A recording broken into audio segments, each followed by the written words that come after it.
તમારી મારી દીકરીને આટલું શીખવજો કે પારકું કોઈ પણ વ્યક્તિ મા બાપની પરિવારની વિરુદ્ધમાં બોલે ને તે દિવસે એ સહસ્ત્ર હાથ લઈને સામેવાળાને વિંધી નાખે. એક કાચની પાણીની બોટલ હોય, એની અંદર એકમાં પાણી ભર્યું હોય અને એકની અંદર ઘી ભર્યું હોય, અને તમને કહો કે એમ કે આપણે એક્સચેન્જ કરવી, તમે કરો? હા કે ના?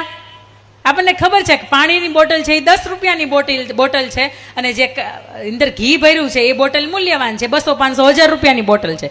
જો આપણને ત્યાંય ખબર છે કે આને એક્સચેન્જ ન કરાય, તો સાહેબ દુનિયાની અંદર, તમારા ઇન્સ્ટાગ્રામની અંદર, વોટ્સઅપની અંદર, ફેસબુકની અંદર, સ્નેપચેટની અંદર જેટલા પણ તમને વાહિયાત મેસેજ આવે છે ને, એ પાણીની બોટલ સમા છે.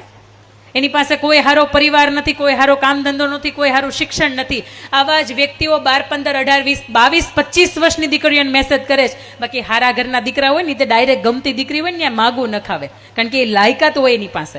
પણ જે દિવસે તમારી સામે કોઈકના નબળા મેસેજ આવે ને, તે દિવસે તમારામાં બ્લોક નામનો ઓપ્શન છે.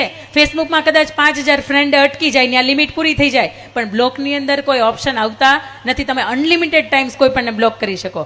પણ એક છે કે તમે ભાગવત ગીતામાંથી પસાર ન થાવ તો કંઈ વાંધો નહીં, પણ આખી ભાગવત ગીતાના 3 સાર તમને એવું કહે છે કે હું કોણ છું, હું કોનો છું, અને ત્રીજી વાત કે હું જે જગ્યાએ છું એ જગ્યા તો બરોબર છે કે નહીં.